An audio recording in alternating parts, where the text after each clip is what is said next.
반갑습니다. Q&A 물리원 박정호 선생님입니다. 오늘은 우리 부력에 대해서 공부를 좀 해보려고 합니다. 우리 질문을 같이 한번 보도록 하죠. 다음과 같은 질문이 올라와 있습니다. 부력 구하는 과정 자세한 설명 부탁드려요. 그렇죠. 우리 부력을 계산하는 과정이 어떤 원리에 의해서 구할 수 있는지 오늘 한번 부력에 대한 얘기를 정리해보는 시간을 갖도록 하겠습니다. 우리 같이 한번 정리해보죠. 자, 부력은 떠서 정지해 있는 경우가 있습니다.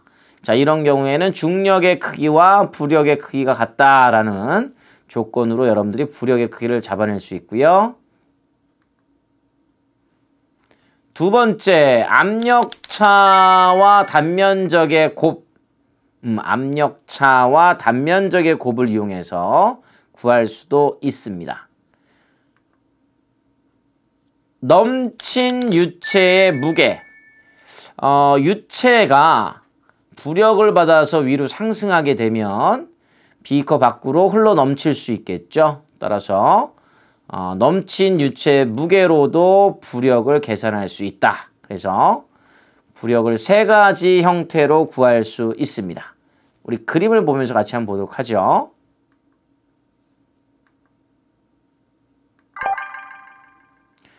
다음과 같은 비커에 액체가 있고요. 액체의 밀도는 로라고 잡겠습니다. 물체의 밀도는 로 제로로 표현을 해볼까요? 자, 이때 물체는 떠서 정지하고 있습니다. 이런 경우에는 중력의 크기와 부력의 크기가 같겠죠? 자, 이제 하나씩 우리 표현을 해보도록 할까요? 물체 전체의 부피에 의해서는 중력을 만들어낼 수 있습니다. 그래서 물체 밀도 로 제로에다가 중력과 속도 G 곱하고 물체 전체 부피를 곱해서 중력을 표현할 수 있습니다. 이번에는 부력을 한번 표현해 볼까요? 부력을 만들어내는 부피는 어떤 부피를 써야 될까요? 그렇습니다. 그림에 표시된 것처럼 잠긴 부피를 이용해야 된다는 겁니다. 따라서 이때 나타나는 부력의 크기는 액체 밀도 로에다가 중력과 속도를 곱하고 잠긴 부피를 곱해서 다음과 같은 위쪽 방향으로 나타나는 부력을 표현할 수 있습니다.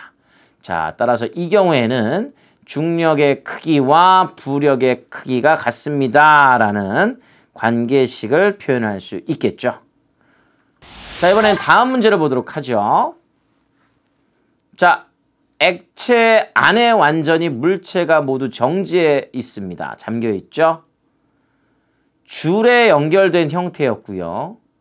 자, 이때는 중력, 부력 잡아낼 수 있고 장력도 표현할 수 있습니다. 자, 우리 부피부터 한번 정리해 보도록 하죠.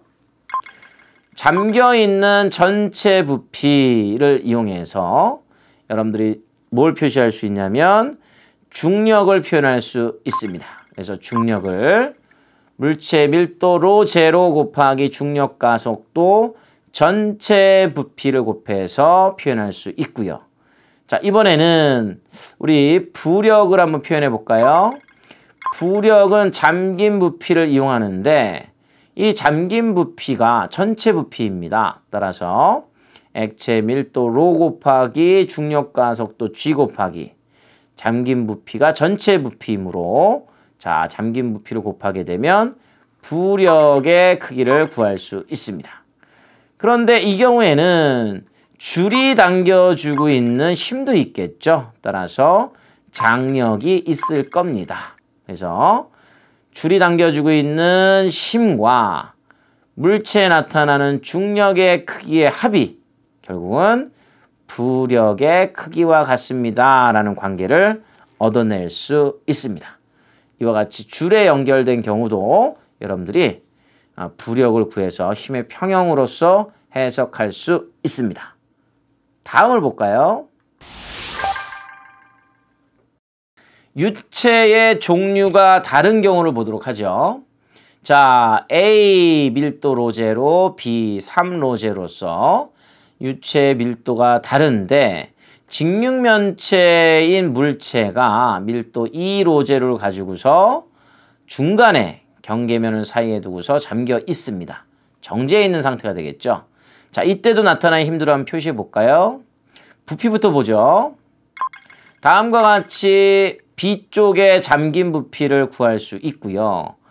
B에 잠긴 부피를 이용하면 B에 의해서 떠받치는 부력의 크기를 구할 수 있을 겁니다. 자, 이번에는 또 다른 잠긴 부피를 구해볼까요? A쪽에 잠긴 부피를 구할 수 있고 이것을 이용해서 A 유체에 의한 부력의 크기를 구할 수 있습니다. 그러니까 이 경우에는 A에 의한 부력과 B에 의한 부력, 두 종류의 부력이 나타나고 있고 두 부력의 크기의 합이 다음과 같이 전체 부피로 만들어낼 수 있는 중력의 크기와 같아야 됨을 알 수 있습니다. 유체의 종류가 두 가지인 경우에는 부력이 두 가지가 만들어진다라는 사실을 알 수 있었습니다. 자, 이번에는 부력을 만들어낼 수 있는 방법 중에서 높이차에 따른 그 압력차를 이용해서 단면적과의 곱으로 구하는 방법을 한번 만들어 보도록 하죠. 자, A를 보도록 하겠습니다. 자, A의 윗면을 보니까 윗면에 가해지고 있는 유체 압력이 있겠죠. 자, 반면에 A의 아랫면에 나타나고 있는 유체 압력이 있을 겁니다. 따라서 아랫면에 가해진 압력이 더 크므로 아랫면과 윗면에 나타나는 압력 차에다가 A의 단면적을 곱해주게 되면 부력을 계산할 수 있습니다. 자, B를 볼까요? 자, 이번에는 B의 윗면에 가해지고 있는 압력을 구하고요. 이번에는 B의 아랫면에 가해지고 있는 유체 압력을 구해서 그 압력차에다가 지금 표시되었던 색칠되었던 단면적을 곱해주게 되면 부력을 구할 수 있습니다. 그래서 부력을 구할 수 있는 두 번째 방법은 압력차 곱하기 단면적의 형태로 구할 수 있습니다. 자, 오늘의 마지막 그림이 되겠습니다.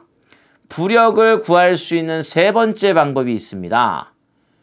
다음과 같이 특수 제작된 비커가 있죠.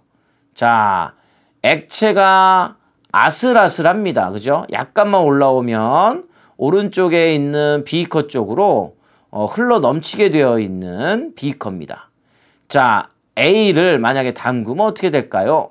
자, A라고 하는 물체를 다음과 같이 액체 속에 담그게 되면 액체가 상승하게 될 것이고 상승된 액체는 오른쪽으로 연결된 관을 따라서 오른쪽 비커에 그렇죠. 넘쳐서 담기게 된다는 사실을 알 수 있습니다. 따라서 저울에 나타난 눈금을 보시면 담그기 전 상황에서는 Q 부분에 나타나는 저울의 눈금이 1N이었고 다음과 같이 왼쪽에 나타나는 P의 저울이 20N이었는데 A 물체를 담그게 되면 그렇죠. 유체, 액체가 오른쪽으로 넘쳐 흘러서 Q의 저울의 눈금이 증가할 것이라는 사실을 알 수 있습니다. 따라서 넘친 유체의 무게 자체가 부력을 의미합니다. 라는 사실을 알 수 있습니다. 자, 오늘 세 가지로 부력을 공부했습니다. 자, 세 가지 내용을 다시 한번 정리해 보도록 하죠.